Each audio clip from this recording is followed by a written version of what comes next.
Let me bring it back here and look at this other matter. While we spoke with our Ghanaian broadcast journalist, Mr. Paul, he did say the reason why they brought in, part of the reason why they introduced the card readers on their part was to ensure that other nationals don't come in and then vote in their elections.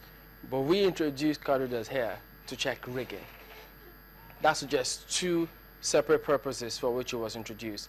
Because over here, I mean, I think the previous analyst also did highlight the fact that we actually need a base, a database, a central database, if you will, such that if anybody comes through to register, you have something to fall back on to authenticate the information that is being brought forward by whoever comes forward. Have you ever considered that option?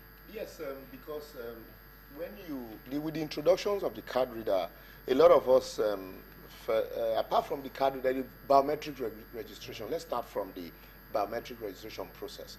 The question we asked at that time was, anybody can, go through this process of biometric registration. How do you authenticate whether this person is a foreigner or he just came into Nigeria to conduct this registration, or this person is truly, a resident here? All he needs is to supply an address, a name, and then the biometrics, and boom, it's gone. And so you now produce a card for that person, a permanent voter's card. And on the day of the election, he comes with that permanent voter's card, provided, he has a card. But in other climes, what do?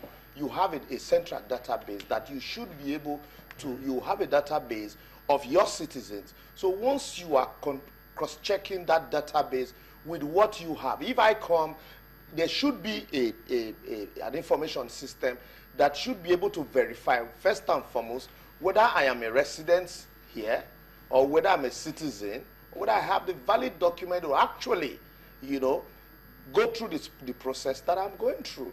But that was absent in all of, and then then also the story was, we need to collate this information. We needed to start from somewhere. And people also were happy because it would help, check a lot of irregularities. And then came the introduction of the card reader. Yes, all of these are technology that are good to check fraud, to check rigging, and then, but there should be a foundation for this. The foundation in the sense that what we saw during the registration exercise were people volunteering generators for INEC to go through the process.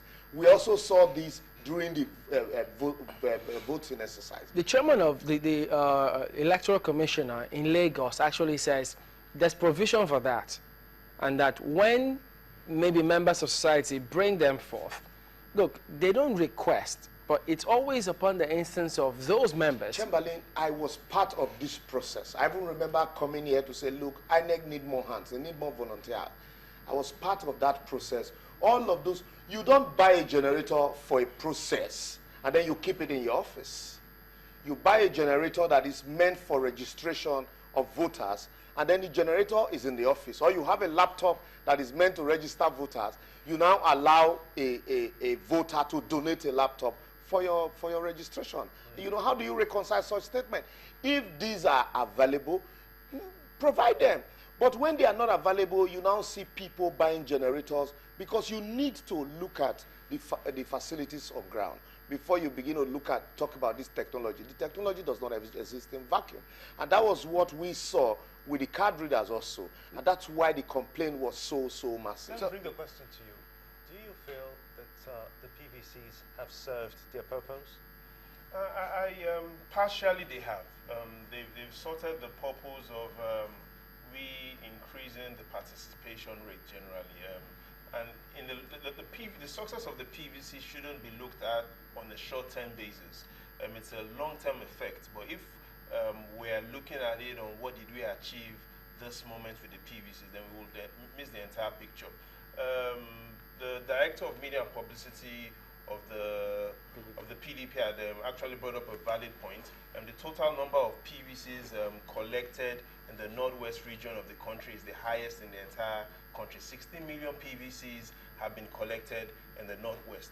The region that comes closest to that is the southwest region, only 9 million PVC. So we see a huge difference between PVC collected in the northwest, 16 million, and PVC collected in the southwest, 9 million. The only way we can nip that in the bud in terms of knowing who is a Nigerian is to get it from our birth registration. If we are not able But we're not going know, to get that. now, if we don't I get can that, guarantee you that we're not going to get that. Do you know the reason why? Because the healthcare system in Nigeria has not afforded women to be able to get to the hospitals in good time to have their babies. They are living in villages. Now you're beginning to They're you know, living in recount the villages. ordeals and the problems. Yes, because I've done some reports. Yes, I've done some reports, and I've been to very far-flung areas. And there is a place I know in Kaduna that it takes you an hour and 30 minutes drive before you can get to the city center or the closest health facility. So, are you saying now that if we have to wait that long, we'll be waiting for a decade? possibly more than a decade from your survey as well. Because if we can get it right at the birth registration rate, we will never get it right. Nigeria is said to be the most populated black nation on earth. What it simply means is most black people should be called Nigerians. The average black person is a Nigerian.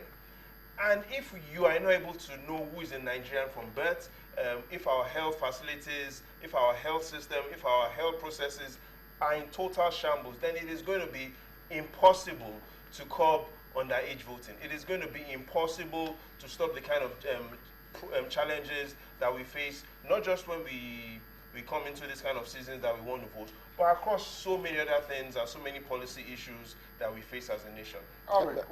When we created the issue, I mean, there are two basic things or major things that were created for this election, different from what we saw in 2011. The first one was the PVCs, and the other one is the card readers. But for some of the things that both of you have talked about, do you think that the card reader has been counterproductive in this sense? No. We need, what we are seeing now, like I said, the figures you're seeing now, it's to a very large extent is a true reflection of what the votes are actually. Apart from areas where we are still waiting for figures, so let me not speculate. But with the introduction of the card readers, as a matter of fact, the chairman of the commission is just about to take his seat and perhaps begin collation of maybe those other states that were ready. But yes, we'll go on. But as soon as all is set and the image you see, box and picture there, we will bring it to you. So kindly come. So with the introduction of the card readers, we saw an improvement in the electoral process. It's a welcome development. It's a development that we need to work on. And that's why a lot of people were of the view that, look, don't jettison this innovation. It is good to check fraud because we know how elections are. And so what we saw on that day was the fact that INEC was truly not too prepared. They also didn't expect the kind of problems that they had. In other climes, where like in South Africa, in Ghana, where this card reader had been introduced, if you go back, you would discover that these card readers, it took them a training process, a testing process, unlike what we had. We are used to this fire brigade approach, and so you just push these things. And then from what we observed on the field on that day, most of these card readers had not even been tested. So you had machines, devices that were just removed from the cartons on that day. They were still on default setting. And the people that were to use them, sorry.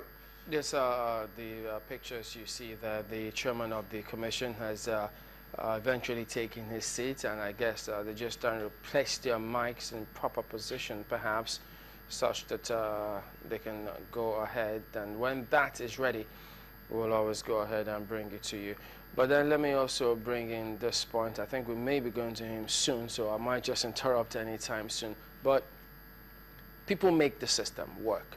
You, liberals, were in the field. You had a feel of what those who were going to implement all of this. At the time they were distributing the PVCs, you had a first-hand feel of what those of them who were in the field felt. And then I had some who have sent messages in about what we need to do or how the challenge they face with respect to underage registration let alone voting.